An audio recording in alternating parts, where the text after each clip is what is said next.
सलामकुम गाइस। तो कैसे हैं आप लोग? आई होप आप अच्छे होंगे। तो एक और इम्पोर्टेंट वीडियो लेकर आ गया हूं सऊदी अरब से रिलेटिव। तो आज की वीडियो में काफ़ी सारी अपडेट हैं। कुछ अपडेट जवाजात से हैं, कुछ अपडेट इंडियन एयरपोर्ट गाइडलाइन जारी कर दी गई हैं वो हैं, और एक अपडेट कतर से भी है। तो वीडियो को अंत तक देखिएगा जिससे पूरी इन्फॉर्मेशन मिले। तो चलिए वीडियो को शुरू करते हैं। तो अभी तक आपने चैनल को सब्सक्राइब नहीं किया है, सब्सक्राइब कर लीजिए और बेल आइकन को प्रेस कर लीजिए। तो सबसे पहले अपडेट जवाजात की तरफ से आई है। एक बंदे ने जवाजात से ट्वीट करके पूछा है, मुझे सऊदी अरब से डिपोर्ट कर दिया गया है, क्या मैं हज उम्रे वीज़े पर आ सकता हूं या नहीं आ सकता हूं? तो जवाजात ने ट्वीट करके बताया है, डिपोर्ट कई तरीके के होते हैं। एक डिपोर्ट होता है जैसे कि अगर आप छुट्टी जा रहे हैं, छुट्टी से वापस नहीं आते हैं तो 3 साल का बैन लग जाता है। 3 साल के बाद आप सऊदी अरब आ सकते हैं।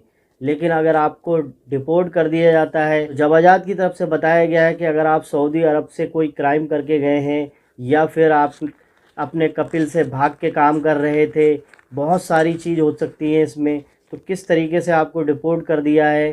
तो अगर आपको डिपोर्ट कर दिया गया है, आपने कोई क्राइम किया है या फिर आपने कपिल के पास से भाग के काम किया है, आपको डिपोर्ट किया जाता है तो आप किसी भी वीज़े पे नहीं आ सकते। अगर आप छुट्टी पे गए हुए हैं, छुट्टी पे जाने के बाद अगर आप वापस नहीं आते हैं तो आपके ऊपर 3 साल की पाबंदी लग जाएगी, यानी कि 3 साल का आपके ऊपर बैन लग जाएगा। और वो 3 साल का बैन आपको पूरा देखना होगा, किस तारीख में मैं आया था उस हिसाब से जोड़ना होगा। छुट्टी पे जाने के बाद आप अगर दूसरा वीज़ा लगवाते हैं तो आपको एयरपोर्ट में प्रॉब्लम हो सकती है, क्योंकि जब तक 3 साल पूरे नहीं होंगे आप एंट्री नहीं कर सकते। तो जवाजात ने यही बताया है कि आप पहले इंडियन या कहीं भी कोई भी देश के हैं तो आपकी जो डेट चल रही है उसके हिसाब से नहीं माना जाएगा। जो भी सऊदी अरब की डेट चल रही है उसके हिसाब से 3 साल आपके पूरे हो जाएंगे, तब जाके आप एंट्री कर सकते हैं।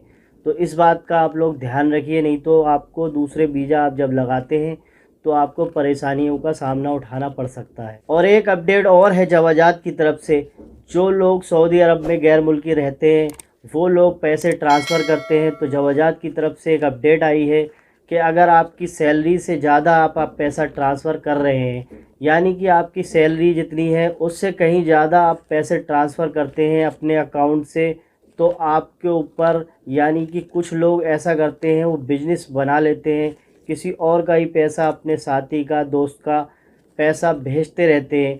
तो ऐसे लोगों पर कार्रवाई होगी। ये ट्वीट करके आप स्क्रीन पे देख सकते हैं। जवाजात ने बताया है कि 50,000 रियाल का जुर्माना या फिर 6 महीने की जेल और उसे डिपोर्ट भी कर दिया जा सकता है। तो अगर मेरे भाई आप लोग सऊदी अरब में रहते हैं तो आप अपना ही पैसा ट्रांसफ़र करिए, जितनी आपकी सैलरी है उससे अगर आप ज़्यादा ट्रांसफ़र करते हैं तो आपके ऊपर कार्रवाई हो सकती है। एक अपडेट और है इंडिया से, कर्नाटका से। कर्नाटका की सरकार ने एक गाइडलाइन जारी करके बता दिया है, इसको अनिवार्य कर दिया गया है कि जो भी बंदा चाइना से, जापान से, हांगकांग से, बैंकॉक से और साउथ कोरिया से, इन जगहों से अगर आप आते हैं तो आप लोगों को होम क्वारंटाइन करना पड़ेगा 7 दिनों का।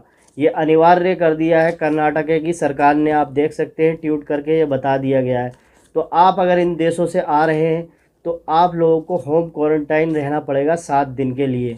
लेकिन और किसी राज्य में अभी तक ऐसी कोई अपडेट नहीं आई है कि दिल्ली, मुंबई या कहीं पर भी आ रहे हैं, लेकिन ये सिर्फ अपडेट आई है कर्नाटक की सरकार ने इसको लागू कर दिया है।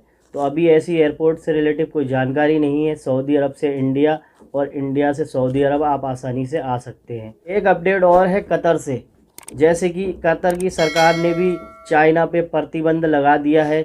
अगर आप कतर जा रहे हैं चाइना से, कतर की सरकार ने ये लागू कर दिया है, जो कतर नागरिक हो या फिर कोई गैर मुल्की हो जो चाइना से आ रहा है, उसको 48 घंटे पहले का पीसीआर टेस्ट की रिपोर्ट दिखानी है चाइना से अगर आ रहा है, नहीं तो उसको एंट्री नहीं करने दी जाएगी, क्योंकि कोरोना के केस काफ़ी बढ़ रहे हैं चाइना के अंदर। और एक अपडेट और है जमजम से रिलेटिव, जैसे कि अगर आप सऊदी अरब से छुट्टी जा रहे हैं या फिर आप घूमने के लिए आए हुए हैं तो आप जमजम का पानी नहीं ले जा सकते। सिर्फ आप स्क्रीन पे देख सकते हैं, ये गाइडलाइन जारी कर दी गई है। ये सऊदी अरब के हर एयरपोर्ट पे लागू कर दिया गया है इसको। अगर आप उम्रे या हज वीज़े पे आए हुए हैं तभी जमजम का पानी ले जा सकते हैं, वरना जमजम का पानी नहीं ले जा सकते। एयरपोर्ट पे चेकिंग होगी, उस पानी को निकाल दिया जाएगा। ये पहली बार ऐसा हुआ है कि ये गाइडलाइन जारी कर दी गई है, और आप लोग अगर पानी लेकर जाएंगे तो कोई फ़ायदा नहीं होगा, वो पानी एयरपोर्ट पे निकाल लिया जाएगा।